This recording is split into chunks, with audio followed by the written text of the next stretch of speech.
This channel does not promote any violent, harmful, or illegal activities. All content provided by this channel is meant for an educational purpose only. Cancer Healer Center, a new beginning. শুরু করছি দমদার 10 আর দমদার 10 এর শুরুতেই সেই খবরে নজর রাখবো। বিধ্বংসী আগুন কি চলছে সেখানে নজর রাখবো সেদিকে।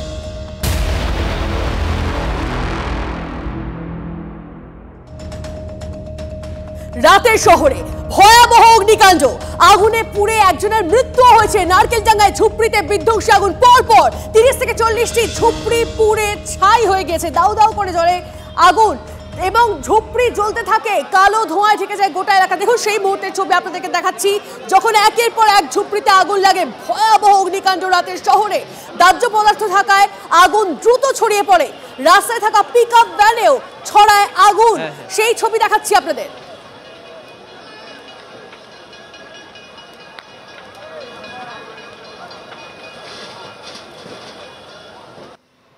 নারকেলডাঙ্গার আগুনে প্রাণ কেড়ে নিয়েছেন একজন মানুষের। সেই সময় তিনি গোডাউনে ছিলেন এবং এই যে আগুনের পরিস্থিতি, তখন কিন্তু কোনোভাবেই তিনি বেরোতে পারেননি। সকালে তার দেহ উদ্ধার করে পুলিশ। দাদা কাজ করে ওখানে গোডাউনে, ওখানে ফ্যামিলি দেশে থাকে, এখানে থাকে না, কাজ ওখানে করে। রাত্রে হঠাৎ আগুন লেগে গেল। উনি বেরোতে পারেননি কোনোভাবে? বেরোতে পারেননি বলে তো আজকে পুড়ে গেছে। যদি বেরোতে ঘুমোচ্ছিলেন বা কিছু? হ্যাঁ ঘুমাচ্ছিলেন নিশ্চয়ই, নাহলে কি হবে। ঘুমাচ্ছিল, এখন ভাগা আসা যাওয়ার সময় পায় নাই, তো হয়ে গেছে মৃত্যু এখানে। ও আমরা খুঁজে বের করলাম, পাই নেই তো। ক্যামেরায় পিকু দাসের সঙ্গে সোমা দাস, TV9 বাংলা, কলকাতা। ছাদ হারিয়ে রাতভর ঠান্ডায় খোলা আকাশের নিচে গৃহহীন মানুষ। ভোরের আলো ফুটতেই ছাই ঘেটে নিজেদের শেষ সম্বলটুকু খোঁজার চেষ্টা। আচ্ছা, তারা কি কিছু খুঁজে পেলেন? তারা কোথায় যাবেন এখন? চলুন সমস্তটা কথা বলি একেবারে ঘটনাস্থল থেকে। গ্রাউন্ড জিরো থেকে রয়েছেন আমাদের প্রতিনিধি সোমা। সোমার সঙ্গে আরো একবার কথা বলি। সোমা, আমরা সকাল থেকে দেখাচ্ছি, তুমি সকাল থেকে সেই ছবি তুলে ধরছো যখন সাধারণ মানুষজন তাদের শেষ সম্বলটুকু খোঁজার চেষ্টা করছে। কারোর বিয়ের গয়না, টাকা পয়সা, সে সমস্তটা পুড়ে গেছে। কারোর অ্যাডমিট কার্ড, কি পরিস্থিতি সেখানে, কি অভিযোগ করছেন তারা? হ্যাঁ দেখো, ধ্বংসস্তূপের মধ্যে দিয়ে এখন শুধু আর্তনাদ শোনা যাচ্ছে, কারণ স্বজন হারানোর যে কান্না, সে কান্না। অন্যদিকে কিন্তু শেষ সহায় সম্বলটুকু সেটাও হারিয়েছেন এখানকার মানুষজন। পাশাপাশি বলি যে দেখো, মাধ্যমিক পরীক্ষা সামনেই, মাধ্যমিক পরীক্ষার যে অ্যাডমিট কার্ড, উচ্চ মাধ্যমিক পরীক্ষার অ্যাডমিট কার্ড, বই খাতা সমস্ত কিন্তু পুড়ে ছাই হয়ে গেছে। আর যেখানে আগুন লেগেছে, অর্থাৎ খালপাড়ে যেখানে আগুন লেগেছে, তার ঠিক উল্টো দিকে যেখানে 3টে বাড়ি ছিল, অর্থাৎ 3টে ঝুপড়ি ছিল, সেখানেও কিন্তু সেই আগুন ছড়িয়ে পড়ে। এবং সেই আগুন ছড়িয়ে পড়ার পরে ভেতরে যে সমস্ত মানুষজন ছিলেন তারা কিন্তু সঙ্গে সঙ্গেই বেরিয়ে যান, কিন্তু তাদের শেষ সহায় সম্বলটুকু তারা নিতে পারেনি। দেখতে পাচ্ছ এখানে প্রচুর বই খাতার ছবি রয়েছে, সেই বই খাতাও কিন্তু সম্পূর্ণ পুড়ে ছাই হয়ে গিয়েছে। এবং দেখো, বলার বিষয় যেটা, এই পরিবারে যারা সদস্যরা রয়েছেন তারা কিন্তু কান্নায় ভেঙে পড়েছেন, কারণ সামনেই তাদের মেয়ের মাধ্যমিক পরীক্ষা। মাধ্যমিক পরীক্ষার যে অ্যাডমিট কার্ড, সেই অ্যাডমিট কার্ডও কিন্তু তিনি হারিয়ে ফেলেছেন, অর্থাৎ এখানে কিন্তু পুড়ে ছাই হয়ে গেছে অ্যাডমিট কার্ড। আমি একটু কথা বলবো যিনি এখানে রয়েছেন। আচ্ছা, অ্যাডমিট কার্ড পুড়ে গেছে, মাধ্যমিক পরীক্ষা সব পুড়ে গেছে, সব পুড়ে গেছে, আর কিছু বলতে পারবো না, সব পুড়ে গেছে আমাদের। বুঝতে পারছো, কান্নায় ভেঙে পড়েছেন তিনি, কারণ তিনি কিন্তু সকাল থেকেই আমাদের কাছে যে অভিযোগটা জানাচ্ছিলেন, একদিকে যেমন তারা সহায় সম্বল, তাদের শেষ সহায় সম্বলটুকু হারিয়েছেন, পাশাপাশি কিন্তু স্বজন হারানোর বেদনা সেটাও কিন্তু রয়েছেন।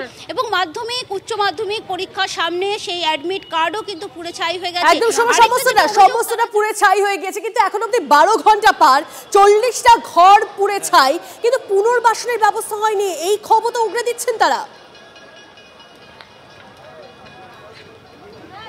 একেবারে দেখো, সেই ক্ষোভ তো তারা উগড়ে দিচ্ছেনই। পুনর্বাসন তো পরের কথা, কিন্তু তারা যেটা অভিযোগ করছেন যে স্থানীয় কাউন্সিলর তিনি কিন্তু এখনো পর্যন্ত এখানে আসেননি। গতকাল রাতে আগুন লেগেছে একেবারে। সোমার সঙ্গে থাকো স্থানীয় কাউন্সিলর সচিন সিং, তার সঙ্গে আমরা যোগাযোগ করে নিয়েছি। সচিন বাবু, আপনার এলাকায় তো একটা বড় দুর্ঘটনা ঘটে গিয়েছে, সেখানে তো পরপর 40টা ঘর পুড়ে ছাই, তাদের পুনর্বাসনের এখন অবধি কোনো ব্যবস্থা? দেখুন, প্রথমেই বলি, আপনি যেটা বলছেন কাউন্সিলর এখনো আসেনি, সকাল 5টা পর্যন্ত আমি ওইখানেই ছিল। আমরা বলিনি, ওখানকার মানুষজন অভিযোগ করছেন। হ্যাঁ বলুন। ওইখানকার মানুষজন না, মানে 3-4 জন ছাড়া, নামাজ আয়দার এদের ছাড়া আর কেউ অভিযোগ করছে না। সকাল 5টা আমি ওইখান দিয়ে স্পট থেকে এসছি। এখন আবার আমার অনেক ছেলেরা ওইখানে গেছে, মেয়েরা গেছে, আমিও পৌঁছাচ্ছি ওইখানে। আর আমাদের মেয়রের সাথে কথা হয়েছে বা আমাদের মিনিস্টার সুজিত বোসের সাথে কথা হয়েছে। উনি একটা সময় সাইড ক্যাডাল বেস্ট রোডে আসছেন। আমরা যতটা পারবো ততটা মানুষের পাশে থাকার চেষ্টা করব। আর সেকেন্ড কথা হচ্ছে, ক্যানাল বেস্ট রোডে 50 বছরের বেশি ইনক্রোচমেন্ট, তো আমরা চেষ্টা করব যতটা ওদেরকে পুনর্বাসন আমরা দিতে পারি বা ওদের পাশে কিভাবে দাঁড়াতে পারি। আমরা সিনিয়র লিডারের সাথে কথা বলে দেখে নিচ্ছি এটা কিভাবে। সচিন বাবু, অনেকের অ্যাডমিট কার্ড হারিয়ে গেছে, মাধ্যমিক উচ্চ মাধ্যমিক পরীক্ষা রয়েছে। দেখুন, আপনি যেটা বলছেন সেটা মানে অন্য অ্যাঙ্গেলে বলছেন। যেখানে ক্যানালে আগুনটা লেগেছে সেখানে কোনো স্টুডেন্ট থাকতো না, সেখানে কারবার হতো, অবৈধ কারবার হতো, আনলিগাল কারবার হতো। এটা আজকে থেকে না 50 বছর থেকে, সেখানে কোনো স্টুডেন্ট থাকে না। তার সত্ত্বেও মানুষের পাশে দাঁড়ানোর আমাদের কাজ, আমাদের দলের কাজ, আমাদের নেত্রী আমাদেরকে শিখিয়েছে। আমরা ওদের পাশে নিশ্চয়ই থাকার চেষ্টা করবো, ঠিক আছে? ওইখানে কোনো স্টুডেন্ট থাকে না। বেশ বেশ, অবশ্যই অনেক ধন্যবাদ আমাদের সঙ্গে কথা বলার জন্য। কথা বলছিলাম সচিন সিংয়ের সঙ্গে। কথা বলবো আরো একবার সোমার সঙ্গে কথা বলবো। আমাদের প্রতিনিধি আমাদের সঙ্গে রয়েছেন, সোমার সঙ্গে আরো একবার কথা বলি। সোমা, এক্ষুনি আমাদের স্থানীয় কাউন্সিলরের সঙ্গে কথা হলো এবং তিনি জানালেন যতটা তাদের পাশে দাঁড়ানো যায় সেই মতো তিনি ব্যবস্থা করতে চলেছেন, সেই মতো তিনি পাশে দাঁড়াবেন। কিন্তু যেখানে আগুন লেগেছে সেখানে নাকি কোনো স্টুডেন্ট থাকে না। দেখো, আমাদের ক্যামেরার ছবি কিন্তু সে কথা বলছে না, কারণ আমাদের ক্যামেরার ছবি কিন্তু দেখাচ্ছে যে সেখানে কিন্তু প্রচুর বই খাতা রয়েছে। তোমাকে আমি আরেকবার সেই ছবিটা দেখাতে চাই। কাউন্সিলর তিনি যেটা বললেন যে এখানে কোনো স্টুডেন্ট থাকে না, কিন্তু এখানে আমরা কিন্তু দেখতে পাচ্ছি যেখানে পুড়ে গেছে যেই ঘর, সেই ঘরে কিন্তু বই খাতার যে ছবি, সেই বই খাতার ছবি কিন্তু একেবারেই স্পষ্ট। এবং তারা কিন্তু ক্যামেরার সামনে কিন্তু এটা স্পষ্টভাবেই বলছেন যে মাধ্যমিক এবং উচ্চ মাধ্যমিকের ছাত্রছাত্রীরা রয়েছে। দেখতেই পাচ্ছ, আমি আমার ক্যামেরা পার্সন পিকুকে বলবো তুমি একটু ক্লোজ করে দেখাও যে বই খাতা, দেখো বই খাতা কিন্তু পরিষ্কারভাবেই দেখা যাচ্ছে যে এখানে রয়েছে।